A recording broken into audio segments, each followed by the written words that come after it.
본문의 말씀을 가지고 보물과 우선순위라는 주제로 우리 함께 은혜를 나눠보고자 합니다. 우리가 계속해서 마태복음에 대한 산상수훈에 대한 이야기를 우리가 함께 나누고 있습니다. 우리 오늘 제목에서처럼 어떤 물질에 대한 예수님의 교훈이라고 할 수가 있습니다. 하나님과 재물을 겸하여 섬길 수 없다라고 주님은 말씀하고 있는데, 근데 우리는 하나님과 재물을 함께 섬기겠다고 나섭니다. 두 존재가 공존할 수 있다고 믿고 싶은 거죠. 그러나 오늘 예수님은 분명히 하나님과 재물을 겸하여 섬기지 못한다라고 말씀하고 있습니다. 사람들이 실수하고 범죄하여 심지어는 어떻게 보면 신앙까지도 저버리는 이 엄청난 시험의 이유가 바로 여기에 있습니다.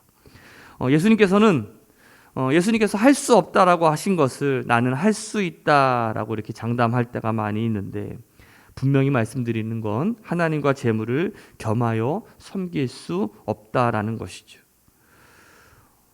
어떻게 보면 우리는 둘 중에 하나를 선택해야 됩니다. 물론 지금 여러분들에게 하나님을 선택하시겠습니까? 물질을 선택하시겠습니까? 라고 묻는다면 아마 당연히 하나님을 선택할 겁니다 라고 대답할 겁니다. 하지만 여전히 우리 마음속 깊은 곳에는 이왕이면 둘 다 하면 좋지 않을까라는 그러한 욕심이 우리 가운데 도사리고 있는지도 몰라요.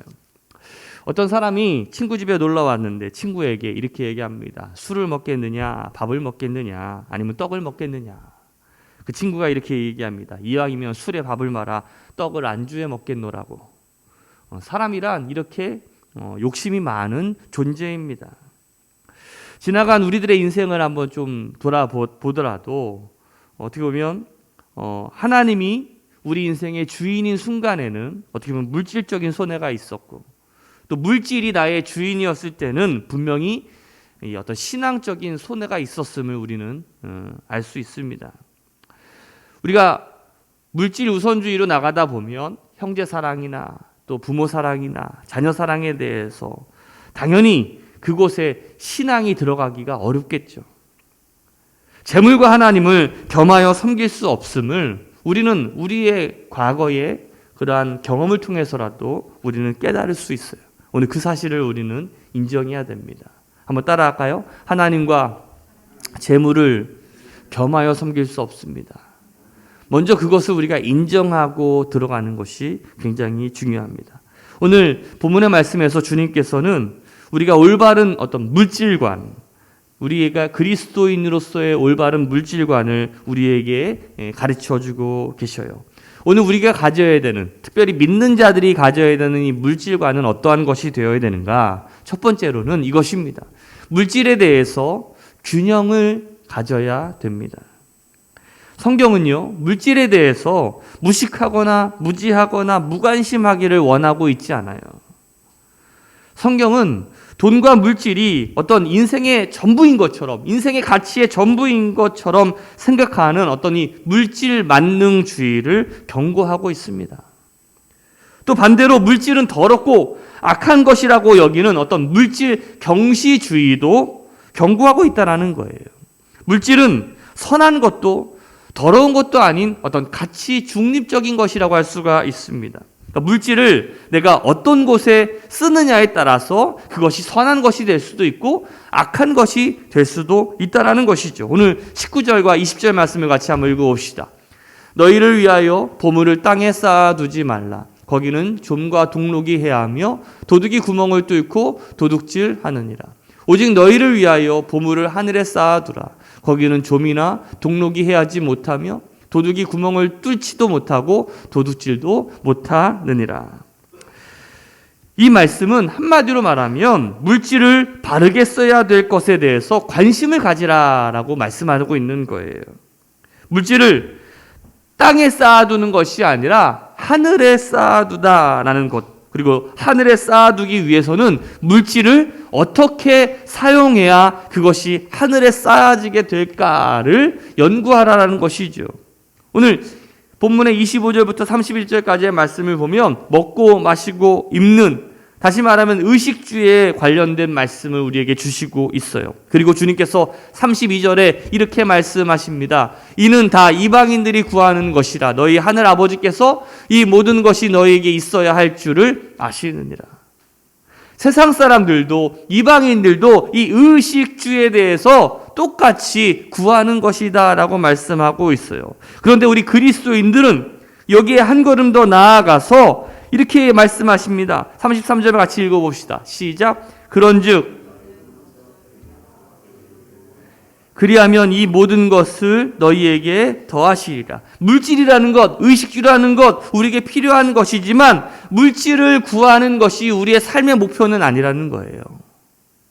우리의 목표, 우리의 우선순위는 하나님의 나라와 그 의를 구하는 것에 있다라고 성경은 우리에게 가르치고 있어요. 내가 하나님 사이에서, 내가 하나님과 나 사이에서 올바른 자리에 있기만 한다면 오히려 오늘 주님께서는 이렇게 말씀하십니다. 너희에게 더하시는 축복을 주신다라고 약속하고 있죠. 이 플러스의 축복을 우리가 경험하며 살아가는 우리 새로운학교의 성도들 되시기를 주님의 이름으로 축복합니다. 우리가 분명히 해야 될 것이 있어요. 성경은 우리의 삶에 물질이 필요 없다라고 말씀하고 있는 것이 아니에요. 오히려 성경은 돈이 어떻게 쓰여져야 되는지에 대한 지극한 관심을 갖고 있어요. 그래서 성경은 우리에게 이렇게 이야기합니다. 돈이 일만하게 뿔이라고 말하는 것이 아니라 돈을 사랑함이 일만하게 뿔이다라고 말씀하고 있어요. 여러분들 이 차이를 여러분들 이해하시겠습니까? 성경에 보면 이 물질에 대한 탐욕 때문에 무너진 사람들의 이야기가 꽤 많이 나옵니다. 여러분들 인류 최초의 사람이 누굽니까? 아담과 하와죠. 아담과 하와도 이 선악과라고 하는 나무, 그 열매를 먹으면 누구처럼 되리라? 하나님처럼 되리라라는 그 탐욕으로 인해서 그들의 삶이 무너지게 되었어요. 여러분들 여호수아와 이스라엘 백성들이 그 출애굽을 할 때 그 여리고성을 여러분들 무너뜨렸던 장면을 기억하시죠? 그 어마어마한 요새 같았던 여리고성을 무너뜨렸어요. 그리고 나서 정말 보잘것없는 아이성, 조그만한 성을 침략을 하다가 공격을 하다가 어떻게 됩니까? 실패합니다. 그 이유가 무엇인지 아십니까? 아간이라고 하는 사람이 그 하나님이 명령한 그것을 어기고 외투와 그 금덩어리를 내가 탐욕으로 여겼기 때문에 이스라엘 전체가 바로 어려움을 당하게 되죠. 열왕기 하 5장에 보면 나아만 장군이 엘리사에게 와서 문둥병을 고치게 되니까 너무 고마워서 선물을 하려고 했습니다. 그때 엘리사가 그것을 거절하고 그냥 돌려보낼 때 이 엘리사의 종이었던 게하시가 쫓아가가지고 자기한테 그 선물을 달라고 이야기하죠. 그래서 은 2달란트와 옷 한 벌을 받았다가 그가 문둥병에 걸리는 일을 여러분들은 기억하실 겁니다. 초대교회 시대에도 마찬가지였어요. 하나님 앞에서 거짓말을 하다가 죽음을 맞이했던 아나니아와 삽비라의 이야기를 여러분들 잘 알고 계실 겁니다. 역시 이 물질에 대한 탐욕으로 무너진 인생을 경험하게 됩니다. 그러면 우리 올바른 그리스도인들의 물질관의 두 번째는 무엇일까? 땅에 쌓아두는 물질의 허물을 깨달아야 된다는 것이. 19절 말씀 같이 한번 읽어볼까요? 시작. 너희를 위하여 보물을 땅에 쌓아두지 말라. 거기는 좀과 동록이 해하며 도둑이 구멍을 뚫고 도둑질하느니라. 아멘. 여기서 우리가 이 보물에 대한 개념을 좀 새롭게 해볼 필요가 있을 텐데, 이 보화라고도 부르고 보물이라고 하는 것, 그것이 무엇입니까? 지금 오늘날 우리 시대의 보물이라고 생각하는 것들은 뭐 주식, 뭐 코인이라고 할 수도 있을 거고요. 그래도 뭐니 해도 이 돈이 아닌가라는 생각이 들어요. 그런데 이 보물이라는 것, 보화라는 것이 그 시대에 따라 조금 바뀌기도 합니다. 오늘날은 어떤 다이아몬드나 기타 보석들이 귀하지만 전쟁 시에는 달라요. 전쟁이 날 때는 물자가 부족하고 식량이 귀하다 보면 먹는 것 이상으로 귀한 것이 없지요. 물, 그렇죠? 어떻게 보면 시대마다 그 특성 상황에 따라서 가치라고 하는 것은 수시로 변하게 됩니다. 그러면 2000년 전이었던 이 예수님 당시에는 무엇이 보물이었을까? 대략 세 가지로 우리에게 알려주고 있는데, 첫 번째는 옷입니다. 옷. 그 당시에는 옷이 정말 귀했어요. 요즘은 우리가 계절 따라서 봄, 여름, 가을, 겨울 옷도 굉장히 많이 있고 직업에 따라서 몇백 개의 옷이 있기도 하지만, 과거에는 옷이 정말로 귀했다고 해요. 아마 우리 장로님 어렸을 때도 옷이 굉장히 귀했던 시절이 있었을 텐데, 조선말 자료에 의하면 일러전쟁 때 아픈 장애인들이 많이 있었는데 그들이 쓰러지면 죽기 전에 옷부터 벗긴다고 해요. 그들이 입었던 옷을 가져다가 입는다는 거죠. 여러분들 그 십자가, 예수님께서 십자가에 달려 죽으실 때도 로마 병정들이 예수님의 속옷을 여러분 서로 가져가려고 싸웠던 것을 여러분들 기억하실 겁니다. 그만큼 이 옷이라는 것은 굉장히 가치가 있었던 것이었어요. 제가 앞서 물질에 무너졌던 그 엘리사의 종이었던 게하시도, 또 아간도, 결국 외투, 옷이 등장하고 있지 않습니까? 이 옷이 그 당시에는 굉장히 중요한 보물 중에 하나였다라는 것. 그런데 오늘 성경은 뭐라고 얘기하고 있어요? 옷이란 오래 두면 좀이 쓸어 못 쓰게 된다라는 것. 본문에 보니까 동록이 해야 한다라는 말을 직역하면 벌레가 먹어버린다라는 뜻인데, 바로 이 우리가 그렇게 보물로 여기는 것도 좀으로, 그리고 벌레가 먹어 썩어 없어진다라는 것이죠. 두 번째, 보화란 그 당시 곡식이라고 할 수가 있어요. 누가복음 12장에 보면 어리석은 부자의 이야기가 나오는데, 어떤 부자가 밭에서 열심히 농사를 져가지고 많은 것들을 소출을 얻게 되었습니다. 그래서 혼자 고민하다가 큰 창고를 지어가지고 거기다가 곡식을 쌓아두고 내가 평생을 그거를 먹고 마시고 즐겁게 누리자라고 이렇게 이야기하죠. 분명히 양식이 많으면 부자라고 할 수가 있습니다. 그러나 양식이란 보관하기가 여간 어렵지 않지요. 조금 잘못하면 쥐나 벌레가 생겨요. 또 온도가 적절치 않으면 그냥 다 썩어서 없어져 버릴 때도 많이 있다라는 거예요. 세 번째 보화는 돈입니다. 근데 참 도둑들이요, 용케도 돈 냄새를 그렇게 잘 맡는다고 해요. 전에 우리 교회 가끔 우리가 연합해서 예배드렸던 그 오만정 목사님 기억하십니까? 그 오만정 목사님이 집이 거기 반지하 같이 있었을 때 도둑이 딱 들어갔는데, 방이 도둑을 당했는지도 모를 정도로 금속 탐지기 같은 거를 가져다가 그 폐물 같은 것만 아주 잘게 가져간다는 거예요. 참 신기하죠. 옛날에 애굽 사람들이 죽었을 때 그 생전에 지니고 있었던 그 많은 보물들을 시체와 함께 넣어가지고 피라미드를 만들었습니다. 누구도 들어갈 수 없을 정도로 단단하게 봉했는데, 최근에 이 최신 과학 장비들을 동원해가지고 그 피라미드를 보니까 놀랍게도 도굴자들이 이미 다 싹쓸이 해갔다라는 거죠. 무덤 속까지 뒤지는 세상이니 우리가 어디에다가 감추면서 살아갈 수 있겠어요? 우리가 좀 생각을 좀 바꿔서 생각해 보면 나의 생명과 이 보화의 가치가 어떻게 보면 비례한다라는 것을 우리가 보게 되는데, 사실 엄밀히 말하면 돈이란 젊을 때 쓸 수 있는 거지, 늙고 나면 그 돈을 쓸어 다니기조차 힘들 수도 있어요. 아무리 비싼 옷을 입고 화려한 보석들을 걸쳐도 늙은 몸에서는요, 빛이 나질 않아요. 다시 말하면 때가 지나가고 또 부활을 가지고 있어도 그 의미가 없을 수도 있다는 거예요. 그러니까 아무리 귀한 것일지라도 나와의 관계에서 어떤 실존적인 의미가 이렇게 내려가고 있다라고 할 수가 있는 거죠. 물론 교환 가치야 그대로 있을 수 있지만 나와의 관계에서 그 가치가 변할 수도 있다라는 거예요. 제가 지금 무슨 말씀을 드리는 거냐면, 우리가 그렇게도 소중하게 여겼던 그러한 것들이 어떨 때는 최고의 것으로 보물로 여겨질 수도 있지만, 어떨 때는 그것이 가치가 쭉 떨어질 때도 있다는 거죠. 어떻게 보면 이것이 주식과도 좀 비슷할 수도 있겠네요. 어떨 때는 최고였다가 어떨 때는 그냥 휴지 조각으로 남을 때도 많이 있다는 건데, 오늘 본문의 말씀해 보니까 오직 너희를 위하여 보물을 하늘에 쌓아두라 라는 이 말씀은 보물을 하늘에 보관할 것을 말씀하고 있는 거예요. 다시 말하면 여러분들이 하늘나라 기업은행에다가 입금 계좌를 하나 터야 되는 거야. 하늘에 우리가 보물을 쌓아두며 살아가는 인생.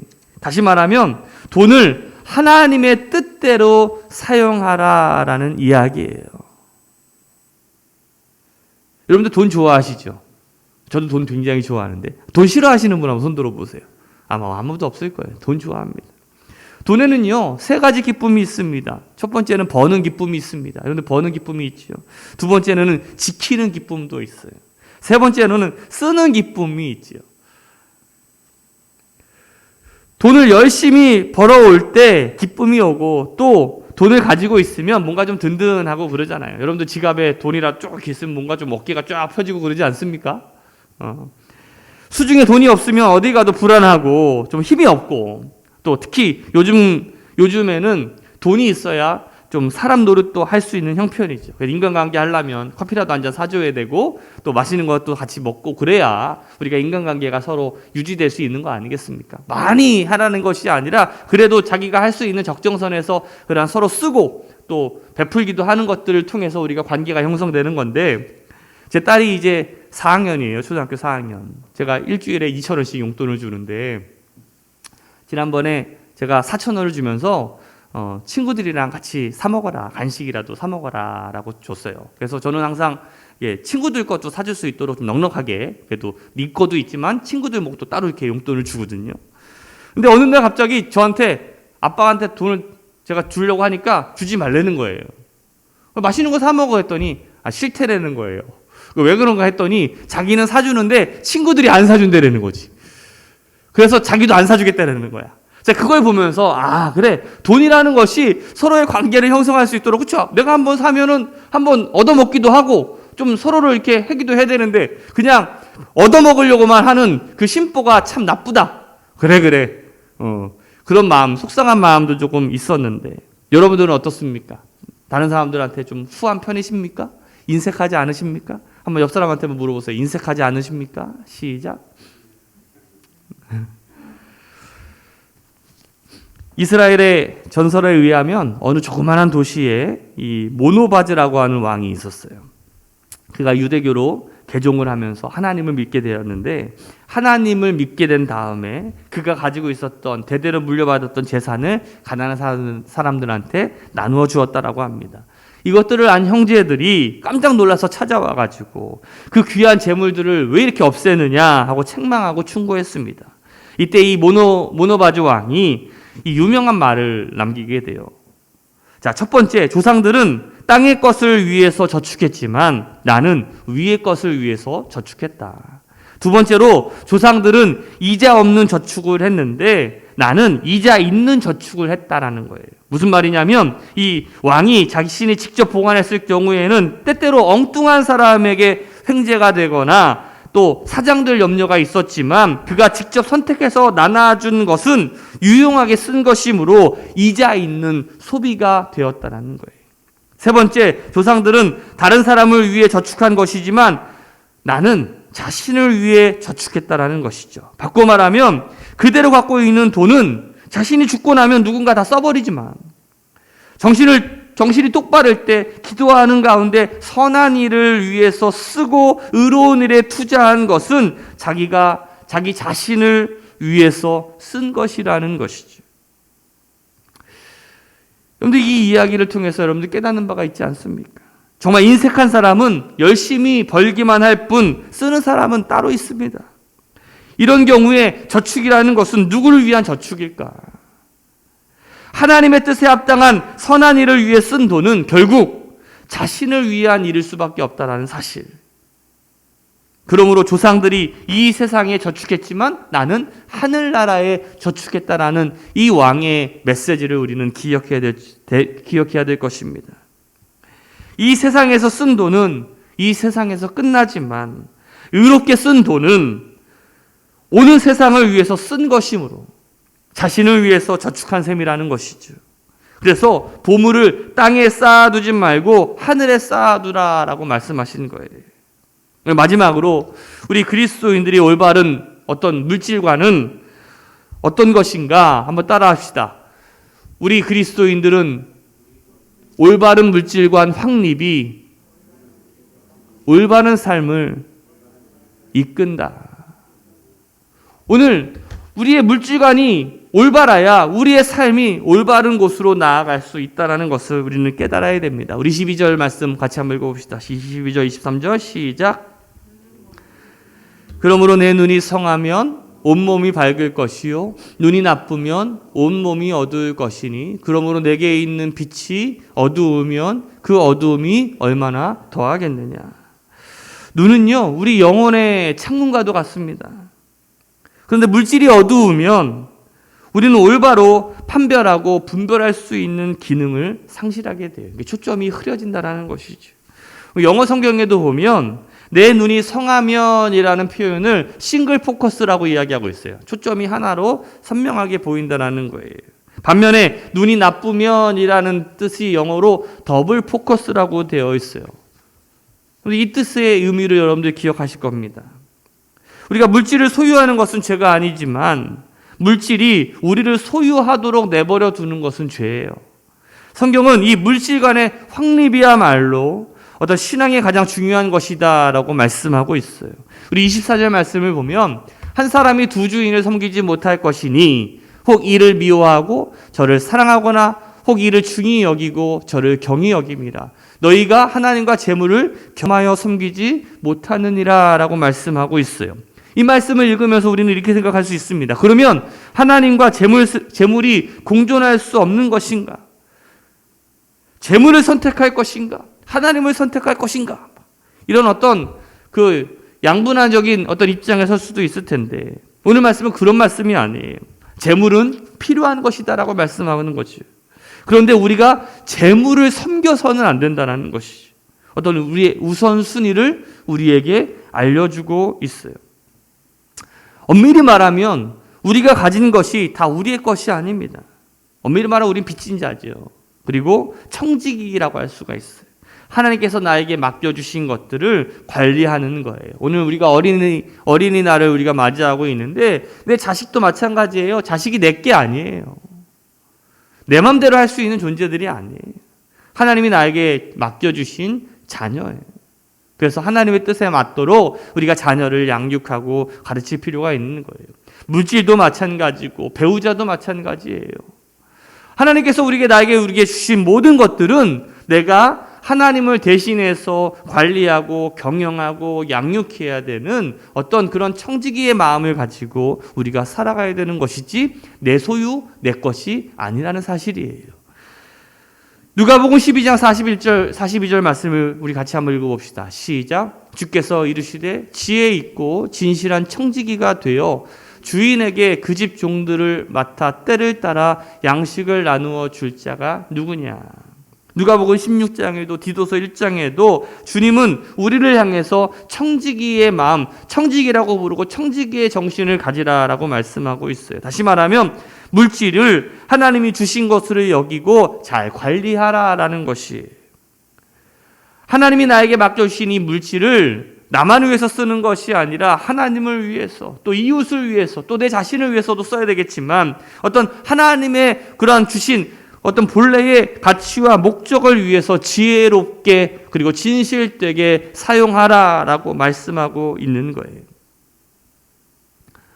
우리가 수단과 방법을 가리지 않고 열심히 모으고 쓰기만 잘하면 된다는 생각도 어떻게 보면 잘못된 물질관이라고 할 수가 있어요.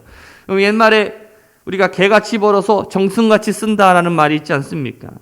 천한 일을 하면서 물질을 모았더라도 보람있게 그것을 사용하면 된다라는 좋은 말인데, 그러나 어떤 불의와 불법과 편법으로 우리가 물질을 모으고 잘못된 방법으로 돈을 벌어서 잘 쓰기만 하면 된다라는 그러한 사고방식도 잘못된 거라고 할 수가 있어요.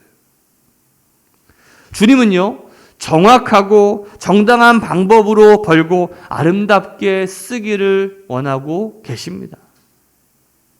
어떤 분이 이렇게 이야기합니다. 목사님, 고스톱을 쳐가지고 좀 따면은 11조를 하겠습니다. 하나님이 그 돈을 참 좋아하시겠어요. 그렇죠? 목사님, 저는 매주일 10만 원씩 복권을 삽니다. 제가 대박 나면 건축 헌금 바로 쏠게요. 그거를 하나님께서 정말 기뻐하실 거예요. 하나님은요, 부당 이익을 취하는 것을 기뻐하지 않으셔요. 뇌물을 받는 것도 기뻐하지 않으셔요. 그리고 남의 것을 착취하는 것도 기뻐하지 않으셔요. 하나님은 진실하게 또 정직하게 하나님의 방법대로 사용되기를 원하시고 있다라는 사실이에요. 그럼 사랑의 보금자리 그 이정재 이사장을 여러분들 혹시 들어본 적 있으십니까? 그 주식회사 영성이라고 하는 이 대표로 또 교회의 장로님으로 굉장히 신실하신 분이신데, 이분이 전 재산인 800억을 자신의 부동산과 모든 것들을 다 이 사랑의 보금자리 복지재단에 기증을 했어요.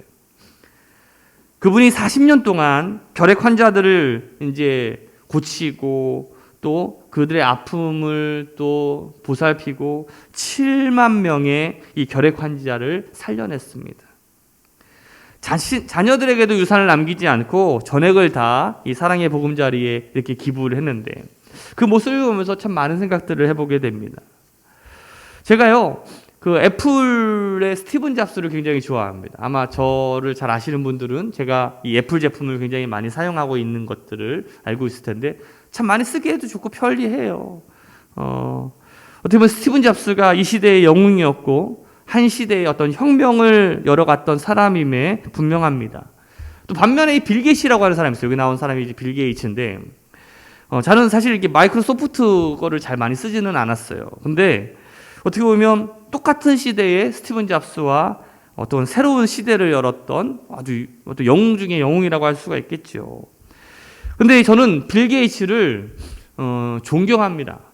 스티븐 잡스는 좋아하는데 빌 게이츠는 존경해요. 그럼 좋아한다는 것과 존경하는 것과의 차이는 여러분들 다르다는 거 알고 계시죠? 이 빌 게이츠가 2000년도에 자신이 경영하던 이 마이크로소프트사에서 이제 은퇴를 하고서 이제 빌 그리고 자신의 아내 머랜더라고 하는 그 이름을 붙여서 이 빌 앤 머랜더 재단을 만들어서 자선 사업을 하게 됩니다. 금액이 550조. 500억이 아니고요. 550조 원이에요. 550조 원. 어휴, 뭐 이게 어마어마하더라고요. 자, 그 돈으로 전 세계에 빈곤과 고통받는 사람들을 위해서 쓰는 그런 자선 사업을 하게 되는데, 뉴욕에 가면 그 센트럴파크 안에 그 애플 스토어 빌딩이 크게 아주 아름답게 있습니다. 제가 그것을 보면서 그런 생각을 해봤어요. 스티븐 잡스가 참 위대한 일을 하고 거대한 갑부라는 생각은 들었는데, 과연 스티븐 잡스가 남을 위해서 한 일은 과연 무엇인가? 남을 위해서 한 일이 무엇인가라고 묻는다면 물음표밖에 생각이 나지 않는 것 같아요. 사랑하는 우리 새로운함께 성도 여러분들, 우리가 무엇을 보느냐가 굉장히 중요한 것 같아요. 어두움을 보는 자는 어두움을, 빛을 보는 자는 빛을 봅니다. 어디를 보느냐에 따라서 사람의 우선순위가 달라지게 되죠. 탈무드에 보면 이런 이야기가 있습니다. 한 추장이 군대를 이끌고 이웃 부락을 공격했어요. 점령했어요. 점령한 후에 남자들을 모두 노예로 삼고서 여자들은 다 풀어주라라고 명령을 합니다. 풀려난 여자들에게는 떠나갈 때 자신이 정말 가지고 가야 될 중요한 보물 하나씩은 가져갈 수 있도록 명령을 합니다. 그래서 어떤 여자는 금덩어리를 가져가고요. 또 어떤 여자는 집에서 소중한 기구를 가져가기도 하고, 어떤 여자는 집안에 불을 키우는 기구를 가져가기도 합니다. 그런데 어떤 조그만 여자가 자기 몸보다 훨씬 무거워 보이는 보따리를 막 낑낑대면서 가져가는 거예요. 이 추장이 그걸 보면서 너무 궁금했어요. 어떻게 그렇게 큰, 너의 보물이 뭐길래 그렇게 큰 보자기에 가지고 가느냐? 거기에 무엇이 들어있느냐? 추장이 묻자 여인이 빙그레 웃으면서 그 보자기를 엽니다. 그곳에 남편이 있는 거예요. 그 여인이 말하기를 진짜 보물은 저의 남편입니다 라고 말하는 거죠. 들어보니까 일리가 있어요. 다른 여인들은 모두 보물을 가지고 간다고 난리인데 한 여인만 남들이 보지 못하는 참 보물을 본 것이죠. 우리가 하나님보다 더 사랑하는 것이 있다면 진정한 신앙인의 모습이 아닐 겁니다. 이 땅의 물질보다도 이 세상의 그 무엇보다도 참된 안전을 보장하고 우리 삶의 주인 되시는 하나님을 먼저 생각하고 먼저 선택할 수 있는 우리 믿음의 성도들 되시기를 주님의 이름으로 축복합니다. 중요한 건 여러분들, 이 땅에는 분명히 마지막이 있어요. 우리가 주님 앞에 서는 날에 우리가 얼마나 벌었고 또 얼마나 가졌냐를 하나님께서는 묻고 있지 않습니다. 얼마나 하나님을 위해 사용하고 또 이웃을 위해 사용했는지, 오늘 우리 다시 한번 우리의 물질관을 다시 한번 돌아보고 다시 정립해서 오늘 우리에게 주어진 이 물질을 하나님을 위해서 또 이웃을 위해서 쓰여질 수 있는, 하나님께서 원하시는 방법대로 우리가 사용될 수 있도록 우리가 함께 결단하며 또 우리가 도전받는 우리 새로운 함께 성도들 되시기를 주님의 이름으로 축복합니다. 기도하겠습니다.